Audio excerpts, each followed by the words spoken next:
Brazil নিজের মাটিতে বিশ্বকাপ জিততে যাচ্ছে আর একটু পরে। ব্রাজিলের জেতার জন্য শুধু একটা ড্র দরকার। খেলা হচ্ছে উরুগুয়ের সাথে, হাফ টাইম হয়ে গেছে, ব্রাজিল 1-0 আগায় আছে। পুরা দেশে অলরেডি সেলিব্রেশন শুরু হয়ে গেছে। ব্রাজিল খুব ভালো মতো খেলেছে, 1-0 এগিয়েও আছে। নিউজ পেপারে অলরেডি হেডলাইন দিয়ে নিউজ পেপার প্রোডাকশনেও চলে গেছে, ব্রাজিল ওয়ার্ল্ড কাপ জিতেছে নিজের মাটিতে। রাস্তায় মানুষ নাচাও শুরু করে দিয়েছে, সাম্বা নৃত্য, ব্রাজিলের আনন্দের নৃত্য। এরপরে যা হলো পুরো ব্যাপারটা একটা ভয়ঙ্কর দুঃস্বপ্নের মতো। উরুগুয়ে প্রথমে একটা গোল দিল, 1-1 হয়ে গেল।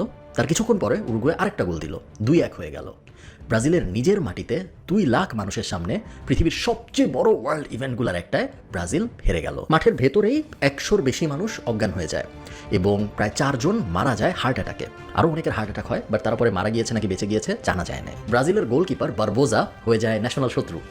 বলা হয় যে ওনার মৃত্যু পর্যন্ত, 2000 সালে উনি মারা যায়, ওনার মৃত্যুর দিন পর্যন্ত ওনার আর কোনো নতুন বন্ধু হয় নাই। শুধু তাই না, উনি যেই এলাকায় থাকতো ওই এলাকায় উনি রাস্তার যেই সাইড দিয়ে হাঁটতো সবাই অন্য সাইডে চলে যাইতো, ওনাকে এই পরিমাণ হেট করতো মানুষ। ব্রাজিল আনফর্চুনেটলি অনেক বড় একটা দেশ হলেও, বা ফর্চুনেটলি একজন একভাবে দেখে, ব্রাজিলের 60% কিন্তু জঙ্গল, এবং এই 60% হলো অ্যামাজন রেইন ফরেস্ট, যেটা পৃথিবীর সবচেয়ে বড় জঙ্গল। বলা হয় অ্যামাজন রেইন ফরেস্টের ভিতরে এমন অনেক প্রাণী আছে যেগুলোর ব্যাপারে আমরা এখনো জানি না। এবং সবচেয়ে ভয়ঙ্কর ব্যাপার, ব্রাজিলের জঙ্গলে এরকম অনেক আদিম মানুষও আছে যাদের ব্যাপারে আমরা জানি না, এবং এই আদিম মানুষগুলো জানেও না যে পৃথিবী এত দূর আগায় গেছে, কারণ ওরা ব্রাজিলের জঙ্গল থেকে কখনো বেরি হয় নাই। যত ধরনের খারাপ জিনিস থাকা সম্ভব, দুর্নীতি, রেপ, স্বজনপ্রীতি, তারপরে ক্রাইমের বাজে অবস্থা, যা যা কিছু, মানে একটা জায়গাকে খারাপ বলতে আমরা যা যা কিছু ভাবি সব কিছুই ব্রাজিলের আছে। তো এত এত এত খারাপ জিনিসের পরে ওদের আসলে যদি ওরা নিজের ইন্টারনালি খুশি থাকার একটা সিস্টেম বাইর করতে না পারতো, তাহলে ওরা পৃথিবীতে টিকে থাকতে পারতো না।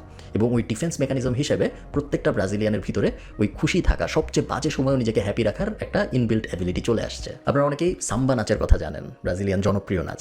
আপনারা কি জানেন সাম্বা নাচ কীভাবে আসছে দুনিয়ায়?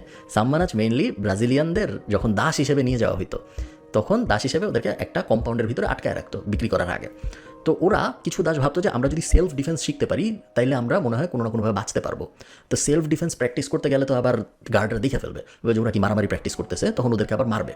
তো ওরা যেটা করতো, ওরা সেলফ ডিফেন্স প্র্যাকটিস করতো, বাট সেলফ ডিফেন্সের প্রত্যেকটা স্ট্র্যাটেজির সাথে ওরা একটা নাচের মুদ্রা যোগ করতো, যাতে দেখলে মনে হয় দূরের থেকে যে ওরা নাচতেছে, সেলফ ডিফেন্স প্র্যাকটিস করছে, বুঝাবুঝি করতেছে না। ওই যে সেলফ ডিফেন্সের সাথে নাচ মিক্স করার যে আর্টটা, আজকের দিনে ওটা হলো সাম্বা।